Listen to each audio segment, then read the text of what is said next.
Subscribe કરો સ્વામિનારાયણ ચરિત્ર YouTube ચેનલને અને બેલ આઇકનને દબાવો લેટેસ્ટ વિડીયોની નોટિફિકેશન સૌથી પહેલા મેળવવા માટે। વાલા ભક્તોને જય સ્વામિનારાયણ। તારીખ 17મી એપ્રિલ 2024 અને બુધવારના રોજ રામનવમી એવં સ્વામિનારાયણ જયંતિ છે। ભગવાન સ્વામિનારાયણનો પ્રાગટ્યોત્સવ સંવત 1837 ચૈત્ર સુદ નવમી રાત્રે 10:10 કલાકે તારીખ 3/4/1781।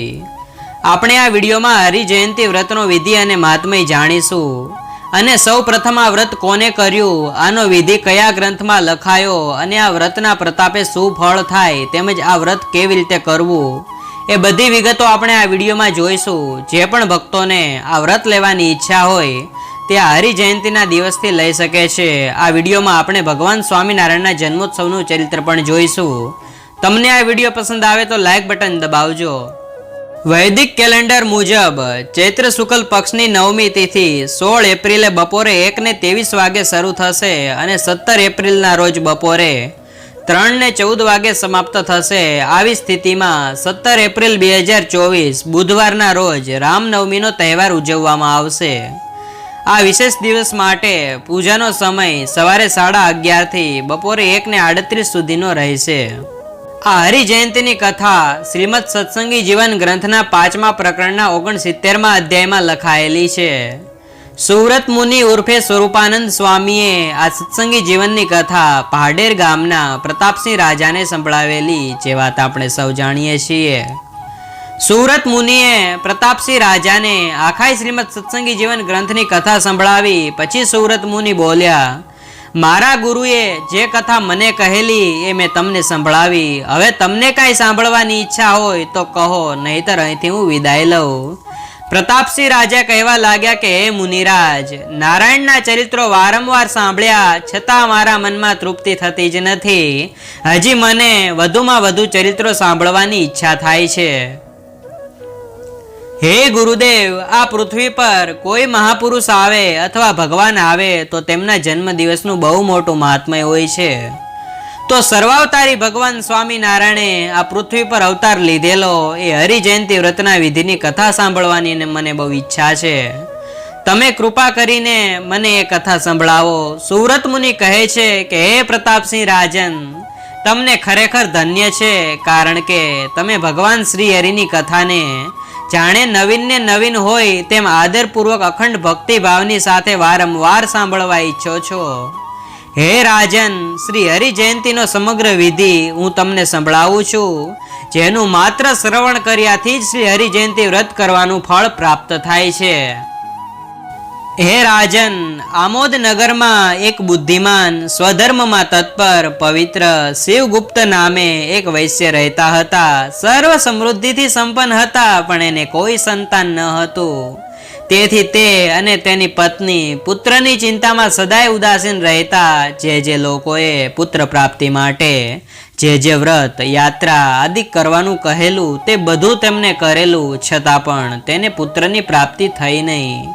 તેથી તે ઉદાસ બની તીર્થયાત્રાના બહાને આ પૃથ્વી પર ફરવા લાગ્યા। ફરતા ફરતા તે વડતાલમાં આવ્યા। ત્યાં તેને પોતાના પ્રિય મિત્ર રામ શર્મા નામે બ્રાહ્મણને વડતાલમાં ગોમતીજીના કિનારે જોયા। વેદ શાસ્ત્રોમાં નિપુણ અને શ્રી હરિકૃષ્ણ ભગવાનના અનન્ય ભક્ત એવા આ રામ શર્માને શિવગુપ્તએ નમસ્કાર કર્યા। પછી આ બંને પાસે બેસી વાતો કરવા લાગ્યા। પુત્ર પ્રાપ્તિની ચિંતામાં કૃશ શરીર વાળા ઉદાસી વૈશ્યને રામ શર્માએ બધું વૃત્તાંત પૂછ્યું। તેનું સમગ્ર વૃત્તાંત સાંભળી રામ શર્મા બ્રાહ્મણ શિવગુપ્તને કહેવા લાગ્યા, તમે ચિંતા છોડીને થોડા સ્થિર થાઓ અને હું જે કહું છું તમે તેનું તત્કાળ પાલન કરો। તમને ચોક્કસ પુત્ર પ્રાપ્ત થશે, તેમાં કોઈ સંશય નથી। તમે પ્રેમથી વિધિપૂર્વક શ્રી હરિ જયંતિનું વ્રત કરો, કારણ કે તેનાથી ધર્મ, અર્થ, કામ અને મોક્ષ આ ચારેય પુરુષાર્થમાંથી કોઈ પણ પુરુષાર્થની ઈચ્છા હોય તે તત્કાળ સિદ્ધ થાય છે। ત્યારે શિવગુપ્ત પૂછવા લાગ્યા કે હે વિપ્ર, એ શ્રી હરિ કોણ છે અને તે હરિ જયંતિનું વ્રત મારે કેવી રીતે કરવું તે સર્વ વિધિ મને સંભળાવો। હું જલ્દી કોઈના પર વિશ્વાસ કરતો નથી, પણ તમે મારા પ્રિય મિત્ર છો એટલે મને તમારા ઉપર પહેલેથી વિશ્વાસ છે। ત્યારે તે બ્રાહ્મણ કહે છે, અક્ષરધામના અધિપતિ સ્વયં ભગવાન વાસુદેવ નારાયણ પૃથ્વી પર સાક્ષાત મનુષ્ય સ્વરૂપે સ્વેચ્છાએ પ્રગટ થયા હતા. તેમને શ્રી હરિકૃષ્ણ, સ્વામિનારાયણ, સહજાનંદ, શ્રી કૃષ્ણ, નારાયણ, ઘનશ્યામ, નીલકંઠ એવા નામે કહ્યા છે. પ્રગટ થવું એ શબ્દ જ એમ સૂચવે છે કે આ લોકમાં દેખાવું એ સર્વોપરી શ્રી સ્વામિનારાયણ ભગવાન તો પોતાના ધામમાં દિવ્ય તેજોમય સિંહાસન પર સદાય વિરાજમાન છે અને ત્યાં રહ્યા થકા જ આ લોકના માનવી કાજે મનુષ્ય જેવા દેખાય છે. ભગવાન પોતે અનંત કોટી બ્રહ્માંડના રાજાધિરાજ છે. એટલે પોતાને પ્રગટ થવા માટેનો સમય નક્કી કર્યો ઋતુરાજ વસંતનો. સંમત 1837ના પ્રારંભથી જ સમગ્ર સૃષ્ટિના વાતાવરણમાં કંઈક અનોખી આભા પ્રસરવા લાગી. સમગ્ર સૃષ્ટિ જાણે અક્ષરધામાધિપતિના આગમનને વધાવવા આતુર થઈ હોય તેમ ધાન્યાદિની અભિવૃદ્ધિ ઠેર ઠેર થવા લાગી. લીલા વર્ણની ચાદર બિછાવીને ભગવાનને બિરાજમાન કરવા આતુર બનેલી ધરણીની શોભા જ ખરેખર અનોખી હતી.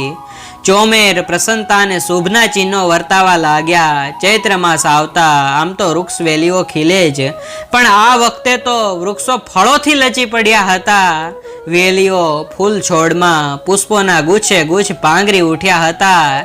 તેમ તેની સોડમ ચોમેર પ્રસરી હતી, જાણે વૃક્ષ વેલીઓએ ભગવાનને ભેટ ધરવા તૈયાર કરેલો રસથાળ. ધર્મદેવ અને ભક્તિ દેવી પ્રભુ ભક્તિમાં તલ્લીન બનેલા હતા. એટલે તેમના અંગને વિશે ભગવાને પોતાના દિવ્ય તેજનો આવિર્ભાવ કર્યો. તેના કારણે એમના અંગ પણ અનોખા નૂરથી ઝગમગવા લાગ્યા. એમની કાંતિ જોઈ છપૈયાવાસી જનો પણ આશ્ચર્ય પામવા લાગ્યા. એ સાથે અનોખી શાંતિ અનુભવવા લાગ્યા. એમ કરતા ચૈત્ર સુદ નવમી આવી પહોંચી. ભક્તિ માતાની કાંતિ આજે તો કઈ ઓર જ હતી. રાત્રિનો સમય થયો. ભક્તિ માતા પ્રભુ સ્તુતિમાં લીન હતા. પ્રભુને વિનવી રહ્યા હતા કે પધારો પ્રભુ પધારો. પ્રેમાધીન પ્રભુએ દિવ્ય તેજ પુંજમાં ભક્તિ માતાને દર્શન દીધા. દર્શન થતા જ ભક્તિ માતા ભાવ વિભોર બની સ્તુતિ કરવા લાગ્યા.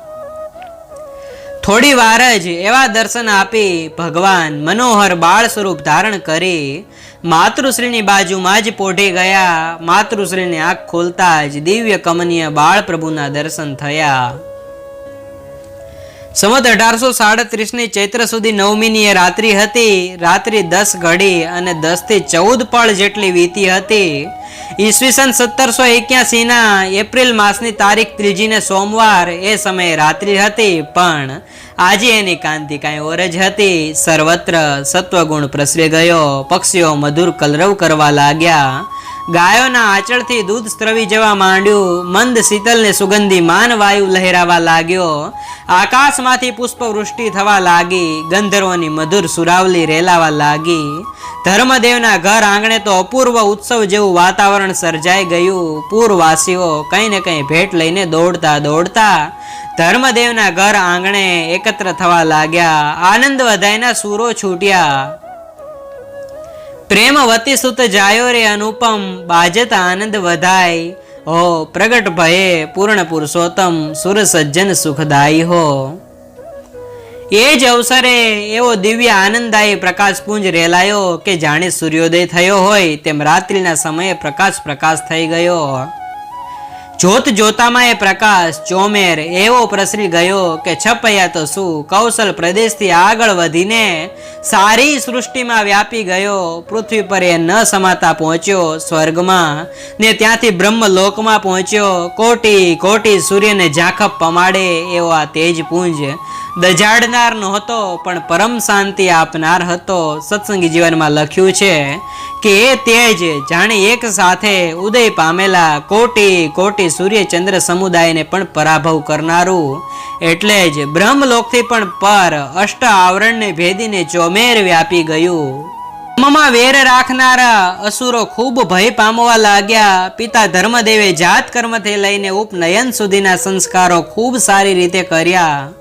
હરિકૃષ્ણ ભગવાને માતા પિતાને ખૂબ સુખ આપી અને દુર્વાસા ઋષિના શ્રાપ થકી મુકાવી પોતાનું ધામ આપ્યું. વૈરાગ્યના વેગથી કોઈને પૂછ્યા વિના રાત્રે માત્ર 11 વર્ષની કુમળી વયે તીર્થયાત્રા કરવા નીકળી ગયા. 7 વર્ષ સુધી ખુલ્લા પગે યાત્રા કરી અને પછી ઉદ્ધવ અવતાર ગુરુ રામાનંદ સ્વામી પાસેથી ભાગવતી દીક્ષા લઈ અને સંપ્રદાયની ધર્મધુરા સંભાળી. આ પૃથ્વી પર અષ્ટાંગ યોગ સિદ્ધ કર્યા વિના સમાધિ થાય નહીં, પણ હરિકૃષ્ણ ભગવાન ચપટી વગાડતા મનુષ્યોને સમાધિ કરાવી પોતાના સ્વરૂપની ઓળખાણ આપતા અને આ સમાધિમાં સૌના ઈષ્ટદેવના દર્શન કરાવતા અને પોતાના શરણે આવેલાને યમદૂતો થકી બચાવી અંતકાળે એનું કલ્યાણ કરતા હરિકૃષ્ણ ભગવાનના ચરણોમાં 16 ચિહ્નો હતા, જે જોઈને લોકોને ખબર પડતી કે આ જ સાક્ષાત પરમેશ્વર છે. ભક્તો, અહીં રામ શર્મા વિપ્રએ શિવગુપ્તને સ્વામિનારાયણ ભગવાનનું સંપૂર્ણ જીવન કવન ટૂંકમાં કહ્યું છે. એ સૌ ભક્તો જાણતા હોવાથી અહીં પૂરું કહેતા નથી. આપણે હરિજયંતિ વ્રત વિશે જોઈએ. રામ શર્મા શિવગુપ્તને કહે છે કે આવા સમર્થ પ્રગટ ભગવાન સ્વામિનારાયણના પ્રાગટ્ય દિવસે ઉપવાસની સાથે મોટો ઉત્સવ કરવો, તેમ કરવાથી સર્વ મનોરથ સિદ્ધ થાય છે અને આનો મને પ્રગટ અનુભવ છે. માયિક પદાર્થ એટલે કે આ લોકના કોઈ સુખની ઈચ્છા ન હોય એવા ત્યાગી અને નરનારીઓ પણ આ શ્રી હરિજયંતિનું વ્રત કરી શકે છે. જે આ હરિજયંતિનું વ્રત કરશે એ નિર્ધન હશે તો ધનવાન થશે, પુત્ર પ્રાપ્તિની ઈચ્છા વાળાને પુત્ર પ્રાપ્ત થશે, પત્નીની ઈચ્છા વાળાને પત્ની પ્રાપ્ત થાય છે. ચૈત્ર માસમાં સુદ પક્ષની નવમીના દિવસથી આ વ્રત લેવું, દરેક સુદ પક્ષની નવમીને દિવસે વ્રત કરવું, પત્નીએ સહિત 4 વર્ણના સ્ત્રી પુરુષોને આ વ્રત કરવાનો અધિકાર છે. ભગવાન શ્રી હરિના આશ્રિત સ્ત્રી પુરુષોએ આ વ્રતમાં સર્વથા નિરાહાર ઉપવાસ કરવો. આમાં તો એવું લખ્યું છે કે બાળક, વૃદ્ધ અને રોગાતુર જે હોય એના સિવાયના લોકોએ ફલાહાર પણ ન કરવું. પણ હાલમાં ભક્તો ફક્ત ફળ ખાઈને અને ચા દૂધ પીને પણ હરિજયંતિનું વ્રત કરે છે. હરિજયંતિના આગલા પાછલા દિવસે અને હરિજયંતિને દિવસે એમ કુલ 3 દિવસ બ્રહ્મચર્યનું પાલન કરવું. હરિજયંતિના દિવસે કોઈ પણ પ્રકારનું દાંતણ, બ્રશ આદિ કાંઈ ન કરવું. ફક્ત સવારે ઉઠી હરિકૃષ્ણ મહારાજનું ધ્યાન કરી મુખ શુદ્ધિ માટે જળના ફક્ત 12 કોગળા કરવા. સ્નાન આદિ કર્મ કરી વ્રત કરનાર મનુષ્યોએ શ્રી હરિજી મહારાજની આગળ ઊભા રહી આ મંત્ર બોલી નિયમ ગ્રહણ કરવો કે હે જગતપતિ, હે શ્રી હરિ, આજે હું અહોરાત્રિ ઉપવાસ કરીશ અને આવતે દિવસે આપના પ્રસાદરૂપ ભોજન કરીશ, માટે આ વ્રત તમે પૂર્ણ કરાવજો મહારાજ. આ દિવસે બિલકુલ ક્રોધ ન કરવો, દિવસની નિદ્રાનો ત્યાગ કરવો, તાંબુલ એટલે કે પાન બીડું ન ખાવું અને વારંવાર જળપાન કરવાથી પણ ઉપવાસનો નાશ થઈ જાય છે. સ્ત્રીઓએ આ વ્રતના દિવસે શોક ન કરવો, બિલકુલ રડવું નહીં, સૂતર કાંતવું નહીં, વસ્ત્રો ધોવા નહીં તથા વસ્ત્રો સીવવા કે સાંધવા પણ નહીં અને ઘરમાં ઝઘડો ન કરવો. ભગવાન શ્રી હરિનું પોતાની શક્તિ પ્રમાણે પુષ્પ, ફળો આદિકથી પૂજન કરવું. 11 માળા કરવી, તેથી અધિક થાય તો વધારે સારું, પણ આટલી તો કરવી જ. આખો દિવસ ધ્યાન ભજન કરવું, રાત્રે 12 વાગ્યા સુધી જાગરણ કરવું, મહામંત્રનું સ્મરણ કરવું. આવી રીતે 12 નોમ કરી અને બીજા વર્ષે આ વ્રતનું ઉદ્યાપન કરવું. અને પછી એ પૂરું કર્યા બાદ પણ જો હરિનવમીનું વ્રત કરવું હોય તો કરી શકાય. પછી ફલાહાર કરીને કરવામાં વાંધો નહીં. સુવ્રત મુનિ કહે છે કે હે રાજન, આ પ્રમાણે રામ શર્મા વિપ્રે કહ્યું તે સાંભળી શિવગુપ્ત વૈશ્ય ખૂબ જ ખુશ થયા અને વ્રત કરવાની મનમાં ઈચ્છા કરી તેનું ઉદ્યાપન કેમ કરવું તેનો વિધિ પૂછવા લાગ્યા. ત્યારે રામ શર્મા બોલ્યા કે ઉદ્યાપન કર્યા વિના વ્રત ફળદાયી થતું જ નથી. આ ઉદ્યાપન વિધિ પોતાની શક્તિ અનુસાર કરવી જ. જો ધન હોય તો કંજુસાઈ ન કરવી. જે વર્ષે ચૈત્ર સુદ નવમીની તિથિથી આ હરિજયંતિનું વ્રત કરવાનો પ્રારંભ કર્યો હોય તે વર્ષના એક મહિને સુદ પક્ષની નવમીની તિથિ એવું જ વ્રત કરીને તેનું ઉદ્યાપન દેશકાળને અનુસારે વિધિપૂર્વક કરવું. જેવી રીતે વિવાહ આદિકમાં મનુષ્યને ઉત્સાહ હોય તેવો જ ઉત્સાહ વ્રત ઉજવવામાં કરવો. ભક્તો, અત્યારે આપણા સ્વામિનારાયણ મંદિરોમાં હરિજયંતિ, એકાદશી આદિકનું ઉજવણું થતું હોય છે. ત્યાં વ્રતની ઉજવણી કરવી. આવી રીતે સંપૂર્ણ વ્રત કરવાથી વ્રત કરનારના સર્વ મનોરથો સફળ થાય છે. રામ શર્મા કહેવા લાગ્યા કે હે વૈશ્યરાજ, તમે પણ આ વ્રતનું અનુષ્ઠાન કરો. વ્રત કરવાથી આ લોકમાં તમને પુત્ર ફળની પ્રાપ્તિ થશે અને દેહને અંતે મુક્તિ પણ પામશો. સુવ્રત મુનિ કહે છે કે હે રાજન, આ પ્રમાણે રામ શર્મા વિપ્રએ કહ્યું. ત્યાર પછી શિવગુપ્તએ પોતાની પત્ની સાથે વિધિપૂર્વક શ્રી હરિ જયંતીનું વ્રત કર્યું. ત્યાર પછી શ્રી હરિની પ્રસન્નતા થતા જ અલ્પ સમયમાં જ શિવગુપ્તને સત્પુત્રની પ્રાપ્તિ થઈ. ત્યાર પછી તો અન્ય ઘણા બધા ભક્તજનોએ પોતાની કાર્યની સિદ્ધિ માટે આ વ્રતનું અનુષ્ઠાન કરી પોતાના ઈચ્છિત ફળને પામ્યા છે. હે રાજન, આ પ્રમાણે ભગવાન શ્રી હરિકૃષ્ણ પરમાત્માના ભક્તજનોને ઈચ્છિત સિદ્ધિ આપનાર ઉત્તમ શ્રી હરિ જયંતી વ્રતનો વિધિ મેં તમને કહ્યો. હે રાજન, હવે મને રજા આપો તો હું વિચરણ કરવા નીકળું અને બીજો કોઈ પ્રતાપસિંહ મને મળે તો એને ભગવાનના દિવ્ય ચરિત્ર સંભળાવું. પ્રતાપસિંહ રાજાએ કહ્યું કે હે મુનિ શાર્દુલ, એટલે કે હે સિંહ જેવા સાધુ, હું ધન્ય થયો છું. મારો જન્મ સફળ થયો. નારાયણના ચરિત્ર સાંભળીને મારા મનમાં અત્યારે મહા આનંદ ઉભરાય છે. તેને કોઈ શબ્દોમાં હું વ્યક્ત કરી શકું તેમ નથી. મારે હજી એક વાત કહેવાની ઈચ્છા છે. તમે જ્યારે પૂજા કરો છો ત્યારે પ્રત્યક્ષ ભગવાન શ્રી હરિ તમારા હાથો હાથ વસ્તુ પદાર્થને ગ્રહણ કરે છે. તમને ભગવાનનું પ્રત્યક્ષ દર્શન થાય છે. હું તમારો શિષ્ય છું, તેથી મારા ઉપર પણ એવી કૃપા કરો કે હું પણ સાક્ષાત ભગવાન શ્રી હરિના પ્રત્યક્ષ દર્શન કરી શકું. સુરત મુનિ બોલ્યા, તમે ભગવાન શ્રી હરિના દિવ્ય ચરિત્રો વાગોળતા રહેજો. ભગવાન તમને ચોક્કસ પ્રત્યક્ષ દર્શન આપશે.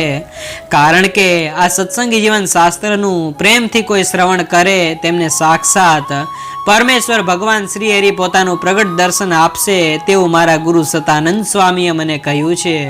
પછી પ્રતાપસિંહ રાજા જગન્નાથપુરીને વિષય રહેતા રોજ 5 વખત જગન્નાથ ભગવાનના દર્શન કરતા અને પોતે સાંભળેલી શ્રીમદ સત્સંગી જીવન ગ્રંથની કથાને વાગોળતા રહેતા. સુવ્રત મુનિના અનુગ્રહથી તેમજ સત્સંગી જીવન સાંભળ્યાના પ્રતાપથી ભગવાન શ્રી હરિએ પ્રતાપસિંહ રાજાને હૃદયમાં પ્રત્યક્ષ દર્શન આપ્યું. આ પ્રમાણે પોતાના હૃદયમાં ભગવાન શ્રી હરિનું સાક્ષાત દર્શન પામી સમાધિમાંથી બહાર આવેલા પ્રતાપસિંહ રાજા ખૂબ જ પ્રસન્ન થયા. સંદર્ભ ગ્રંથરાજ શ્રીમદ સત્સંગી જીવન પ્રકરણ 5 અધ્યાય 67 અને 70. આવી રીતે હે ભક્તો, આશ્ચર્યકારી હરિ જયંતી વ્રતનો વિધિ અને કથા અમે તમને કહી. તમને આ વિડીયો પસંદ આવ્યો હોય તો લાઈક કરજો, બીજા સત્સંગી ભક્તોને આ દિવ્ય ચરિત્ર શેર કરજો અને તમે આ ચેનલ પર નવા આવ્યા હોય તો આ ચેનલને સબસ્ક્રાઈબ કરી પાસે રહેલ બેલ આઇકન પર ક્લિક કરી દેજો.